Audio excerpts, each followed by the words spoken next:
أعزائي المشاهدين، سيكون موضوع حلقتنا لهذا اليوم هو طبيعة الإدارة الاستراتيجية، وسيتمحور اللقاء حول 3 مواضيع رئيسة هي مفهوم الإدارة الاستراتيجية وأبعادها، والأنموذج العام للإدارة الاستراتيجية بمراحله ال4، ونماذج الإدارة الاستراتيجية، كما وسنسلط الضوء على نموذج استراتيجية التنافس نظرا لأهميته. ولنبدأ أولا بتعريف مفهوم الإدارة الاستراتيجية، وهي مجموعة القرارات والممارسات الإدارية التي تحدد الأداء طويل المدى لمؤسسة ما، ويتضمن ذلك وضع الاستراتيجية وتطبيقها، ثم القيام بعمليات التقويم والرقابة. وللإدارة الاستراتيجية أبعاد رئيسة 4، أهمها كما هو موضح في الشكل. أولا الأهمية، فالإدارة الاستراتيجية تتعامل مع قرارات وقضايا استراتيجية ذات أهمية بالغة وأثر كبير على الأداء طويل المدى للمؤسسة، بعكس القرارات التكتيكية التي يكون مداها قصير وتأثيرها ليس بالكبير. ومن الأمثلة على القرارات الاستراتيجية الاستحواذ على شركة أخرى، إنشاء مشروع جديد تابع للشركة، إنشاء خط إنتاج جديد، منح حق الامتياز أو الترخيص الصناعي وغيرها. والبعد الثاني هو التكلفة، ففي الغالب يتبع القرار الاستراتيجي تكلفة عالية مقارنة بالقرار التكتيكي أو التنفيذي. فمثلا الاستحواذ على شركة أخرى أو إنشاء خط إنتاج جديد على سبيل المثال إلى الحصر يتبعه كلف مالية كبيرة، وقد تكون كبيرة جدا. ومن أبعاد الإدارة الاستراتيجية أيضا الشمولية والنظرة المستقبلية بعيدة المدى. ونعني بالشمولية أن القرار الاستراتيجي يتصف بكونه واسع النطاق، يتعامل مع الإطار العام للحركة باتجاه المستقبل، ويقوم بأدوار واسعة الأفق. والقرارات التكتيكية غالبا ما تستظل بظل القرارات الاستراتيجية، بمعنى أن القرار الاستراتيجي حال اتخاذه يجب أن تنقاد القرارات التكتيكية أو التنفيذية لهذا القرار وتمتثل له. أما النظرة المستقبلية بعيدة المدى، فإن المجال الحقيقي لتطبيق الاستراتيجية أو القرار الاستراتيجي هو المستقبل، أي أن الاستراتيجية تنفذ عبر خط زمني يبدأ من الآن ويمتد في المستقبل لسنوات طويلة.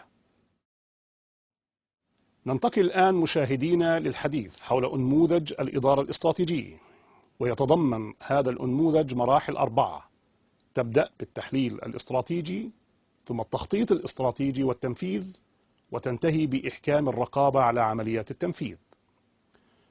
أولا مرحلة التحليل الاستراتيجي، ويتم في هذه المرحلة تحليل البيئة بشقيها: البيئة الخارجية، وهي مجموعة من العناصر الموجودة في محيط عمل المؤسسة، أي هي الفضاء الأوسع الذي تعمل فيه المؤسسة. وتتكون البيئة الخارجية من بيئة المهام، وتسمى أيضا ببيئة العمل، والبيئة المجتمعية، ويفضي تحليلها إلى تحديد الفرص والتحديات في المحيط الخارجي للمؤسسة.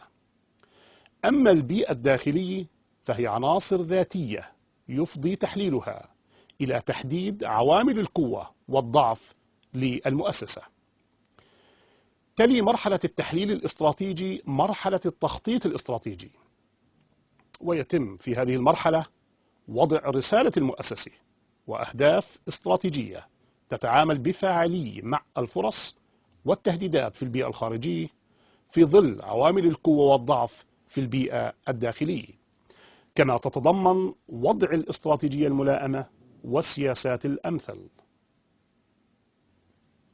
أما مرحلة التنفيذ الاستراتيجي فتتضمن البرامج التنفيذية، وهي مجموعة من الأنشطة أو الخطوات اللازمة لإنجاز مهمة محددة، وهي تجعل الاستراتيجية ذات صبغة عملية، وتتضمن كذلك الموازنات المالية، وتعبر عن كلفة إنجاز كل مهمة من المهام بشكل تفصيلي، وتعد تعبيرا ماليا عن البرامج التنفيذية. وأما الإجراءات فتتضمن خطوات تنفيذية معيارية تتابعية SOPs Standard Operative Procedures تبين بالتفصيل كيفية أداء مهمة ما. وأخيرا مرحلة الرقابة والمتابعة الاستراتيجية، حيث تتضمن هذه المرحلة قيام المؤسسة بتقييم الأداء في التنفيذ، وذلك للتأكد أن الأهداف الاستراتيجية تنفذ وفقا لما خطط لها، واتخاذ إجراءات تصحيحية في حالة اكتشاف الانحرافات. وللإدارة الاستراتيجية نماذج عدة، وأهم هذه النماذج كما هو موضح في الشكل الآتي: نموذج هارفارد، ونموذج استراتيجية التنافس، ونموذج أصحاب المصالح، ونموذج عملية التخطيط، ونموذج الأبعاد السبعة. وسنسلط الضوء الآن على نموذج استراتيجية التنافس، كونه أحد أهم هذه النماذج، حيث قدم هذا النموذج رائد الميزة التنافسية الشهير مايكل بورتر، وهو أستاذ العلوم الإدارية والاقتصادية في جامعة هارفارد الأمريكية. إن الفكرة الرئيسة التي يطرحها هذا النموذج هي أن الميزة التنافسية للمنظمات تتأثر بمجموعة من القوى الفاعلة في بيئتها التنافسية، وأن المؤسسة تنجح أو تفشل في إدارة شؤونها بتأثير تلك القوى. وهذه القوى 5، وهي القوى التفاوضية للمشترين، القوى التفاوضية للمزودين، التهديد من الداخلين الجدد، تهديد المنتجات البديلة، والتنافس بين المؤسسات القائمة.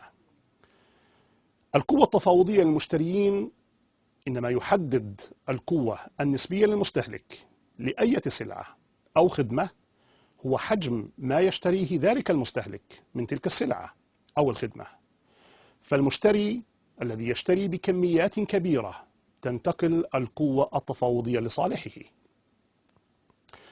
أما القوة التفاوضية للمزودين فتعني أنه عندما يكون المورد محتكر للسلعة والخدمة، أو أن حجم المشتريات من السلعة قليل، فإن القوة التفاوضية عندئذ تنتقل لصالح المزود.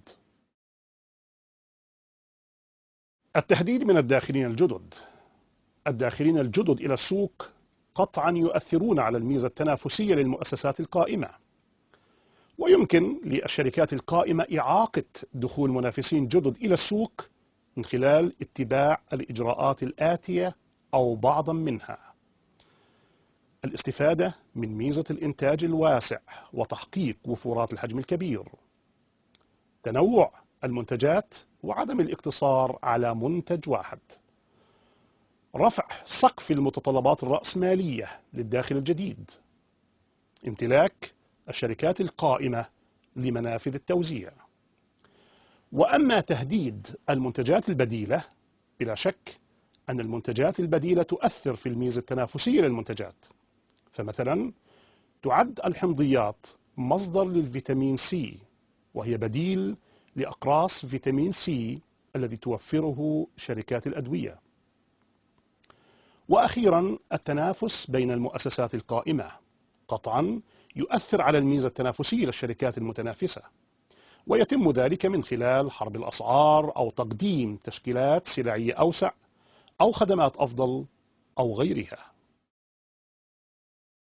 وهكذا أعزائنا المشاهدين نكون قد تعرفنا على طبيعة الإدارة الاستراتيجية من حيث المفهوم والأبعاد، وقمنا بتحليل الأنموذج العام للإدارة الاستراتيجية، وذكرنا النماذج المختلفة للإدارة الاستراتيجية، وتعرفنا بشكل أوسع على نموذج استراتيجية التنافس. وإلى لقاء آخر في حلقة تعليمية جديدة. دمتم في أمان الله.